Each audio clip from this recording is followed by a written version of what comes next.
Hindustan Educational Institutions. Admissions open.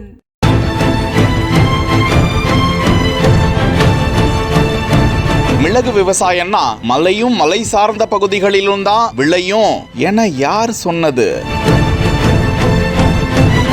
நம்ம delta மாவட்டத்தின் மயிலாடுதுறை விவசாயி மாத்தி யோசிச்சு மரத்துக்கு மரம் கொத்து கொத்தா தொங்கும் மிளகு. சமவெளியில் மிளகு சாகுபடி என்பது சாத்தியம் என்பதை அவர்கள் உணர்ந்து என்று செல்கிறார்கள்.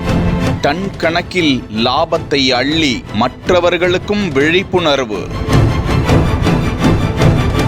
காவிரி டெல்டா மாவட்டம் என்றாலே நெல், வாழை, கரும்பு, பருத்தி, உளுந்து, பயிறு, காய்கறி போன்ற பயிர்களைத்தான் விவசாயிகள் அதிக அளவில் சாகுபடி செய்து வருவது அனைவரும் அறிந்தது. அதே நேரத்தில் உணவுப் பொருட்களில் மருத்துவ குணம் நிறைந்ததும் கருப்பு தங்கம் என்று அழைக்கப்படும் காஸ்ட்லியான ஒரு பொருள் மிளகு. இந்த மிளகு சாகுபடி மலையும் மலை சார்ந்த இடங்களில் மட்டுமே சாகுபடி செய்யப்பட்டு வருவதும் அனைவரும் அறிந்ததே. ஆனால் காவிரி டெல்டா பகுதியை சேர்ந்த மயிலாடுதுறை மாவட்டம் தாலுகா அரையபுரம் கிராமத்தை சேர்ந்த ஓய்வு பெற்ற தலைமை ஆசிரியர் வீரமணி அந்த மிளகு விவசாயத்தை சமவெளியில் கொண்டு வந்து சாதித்து காட்டியிருக்கிறார். தனது வீட்டு தோட்டத்தில் வண்டல் மண் நிறைந்த 3 ஏக்கர் பரப்பளவில் மிளகு விவசாயத்தை செய்து காட்டி அசத்தி இருக்கிறார். இதற்காக 100 மிளகு கன்றுகளை வாங்கி வந்து மிளகு கொடிகள் படர்வதற்கு தனியாக செலவு செய்யாமல் தனது தோட்டத்தில் தேக்கு, தென்னை, மாக்கனி போன்ற பல மரங்கள் இருக்கும் அந்த பகுதியில் இந்த மிளகு செடிகளை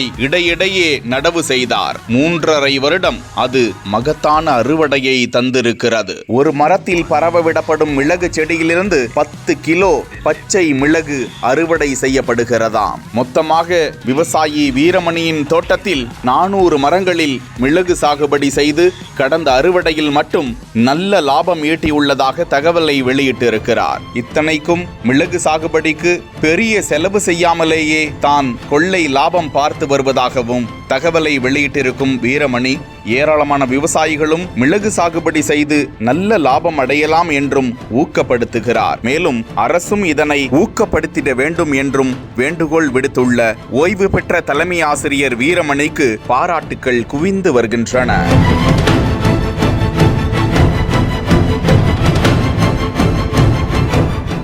என்னுடைய பெயர் வீரமணி. நான் ஒரு ஓய்வு பெற்ற தலைமை ஆசிரியர். என்னுடைய சொந்த ஊர் அரையபுரம், குத்தாலம் ஒன்றியத்தில் இந்த ஊர் அமைந்திருக்கிறது. இன்னைக்கு ஈஷாவினுடைய காவிரி கூக்குரல் சார்பாக ஒரு கருத்தரங்கம் ஒன்று இந்த அரையபுரத்தில் நடந்தது. கிட்டத்தட்ட நம்ம தமிழகத்தில் உள்ள பெரும்பாலான மாவட்டங்களில் இருந்து நிறைய பேர் இங்கே வந்திருந்தாங்க. ஒரே நேரத்தில் ஈஷா தமிழ்நாடு பூரா 4 இடங்களில் இந்த கருத்தரங்கத்தை நடத்தினாங்க. அதில் ஒரு இடம் தான் மயிலாடுதுறையில் அரையபுரம்ங்கிற கிராமத்தில் நடத்தினாங்க. இந்த கிராமத்துக்கு கிட்டத்தட்ட ஒரு 200க்கும் மேற்பட்ட விவசாயிகள் ஆர்வத்தோடு கலந்துக்கிட்டாங்க. இந்த கருத்தரங்கத்தில் புதுக்கோட்டையிலேருந்து சயின்டிஸ்ட் பேசினாங்க. அவர்களுடைய உரையும் இங்கே லைவாக டெலிகாஸ்ட் பண்ணதுனால ஒரு நேரடியான விவசாயிகளோட அனுபவம் மட்டும் இல்லை, சயின்டிஸ்டுடைய உரையை கேட்டு அந்த விஷயங்களையும் எல்லா விவசாயிகளும் கேட்டிருந்தார்கள். அத்தோடு மிளகு சாகுபடி சம்பந்தப்பட்ட அனைத்து விஷயங்களையும் அவர்கள் புரிந்து கொண்டு என்னுடைய தோட்டத்தில் நேரடியாக மிளகு சாகுபடி செய்யப்பட்டிருப்பதையும் பார்த்தாங்க. இந்த சமவெளியில் மிளகு சாகுபடி என்பது சாத்தியம் என்பதை அவர்கள் உணர்ந்து என்று செல்கிறார்கள். இது ஒரு லாபகரமான தொழில் தான். நிச்சயமாக எந்த விதமான முதலீடும் அதிகம் இல்லாமல், உழைப்பும் அதிகம் தேவைப்படாமல் ஒரு நல்ல லாபத்தை ஈட்ட முடியும் அப்படிங்கிறத விவசாயிகள் அறிந்து செல்கிறார்கள். அதற்கு வாய்ப்பளித்த ஈஷாவின் காவிரி கூக்குரலுக்கு நன்றி தெரிவித்துக் கொள்கிறேன். Hindustan Educational Institutions. Admissions open.